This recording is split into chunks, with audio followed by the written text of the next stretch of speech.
नमस्कार मित्रांनो, जर तुमचा लाडकी बहीण योजनेअंतर्गत फॉर्म हा रिजेक्ट झाला असेल किंवा काही गोष्टी चुकल्या असतील किंवा फॉर्म अजून तुम्ही भरला नसेल तर तो आता इथून पुढे भरला जाणार नाही ऑनलाईन पद्धतीने किंवा तुम्ही कुठल्याही दुकानात जाऊन भरू शकत नाही।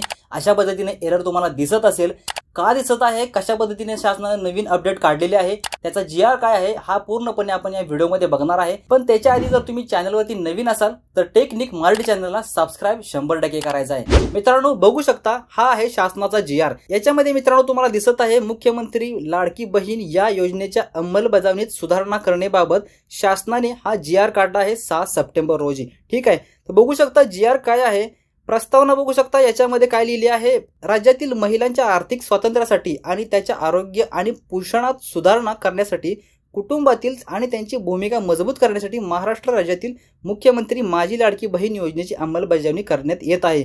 जी आपली पहिली योजना आहे ती इथे दिलेली आहे। आता याच्या अंतर्गत शासन निर्णय 2/9/2024 अन्वये मुख्यमंत्री माझी लाडकी बहीण या योजनेअंतर्गत राज्यातील सर्व महिला यांना माहे सप्टेंबर 2024 मध्ये या योजनेअंतर्गत नोंदणी सुरू ठेवण्यास मान्यता दिली आहे।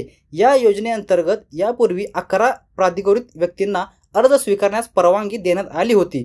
आता सदर योजनेअंतर्गत प्राप्त होणाऱ्या अर्जाची संख्या मर्यादित होत असल्याने फक्त अंगणवाडी केंद्रात अंगणवाडी सेविकांमार्फत अर्ज स्वीकारण्यास मान्यता देण्याबाबत शासनाच्या विचाराधीन होती। म्हणजे इथं बघू शकता तुम्ही काय लिहिलं आहे, अंगणवाडी केंद्रात फक्त सेविकामार्फत अर्ज दाखल करण्यात येणार आहे। आता खाली बघू शकता शासन निर्णय काय आहे।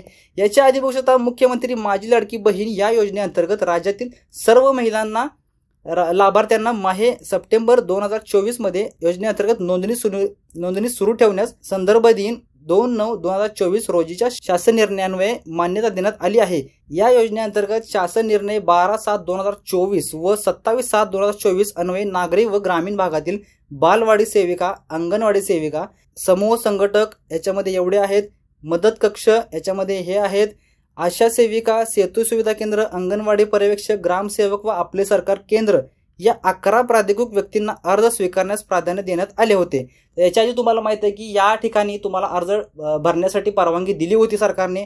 आता बघू शकता पुढे काय दिले आहे, आता या शासन निर्णयान्वये अंगणवाडी सेविका व्यतिरिक्त इतर सर्व प्राधिकृत व्यक्तींना अर्ज स्वीकृत देण्यात आलेले अधिकार रद्द करण्यात येत आहेत।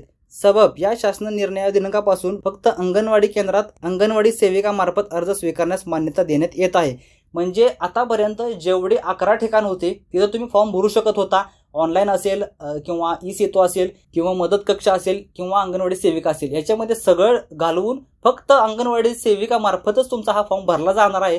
तर आता तुम्हाला काय करायचं आहे, जर तुमचा फॉर्म रिजेक्ट झाला असेल किंवा फॉर्म एडिट करावा लागणार असेल तर आता तुम्ही बाकी सगळं सोडून फक्त अंगणवाडी सेविका कोण आहे तुमच्या जवळपास तिथं शोधायचं आहे आणि त्यांच्याकडे तुमचे डॉक्युमेंट हे द्यायचे आहेत, तर तुमचा अर्ज हा प्राप्त होणार आहे गव्हर्नमेंटला। याच्या व्यतिरिक्त कुठलाही पर्याय आता राहिलेला नाही। जर तुम्हाला फॉर्म भरायचा असेल तर तो एकच पर्याय दिला आहे सरकारने। मित्रांनो व्हिडिओ आवडला असेल तर लाईक करायचा आहे, अशाच व्हिडिओबद्दल माहिती घेण्यासाठी सबस्क्राइब 100% करायचं आहे। भेटूया मित्रांनो पुन्हा एकदा नवीन व्हिडिओमध्ये, तोपर्यंत जय हिंद, जय महाराष्ट्र।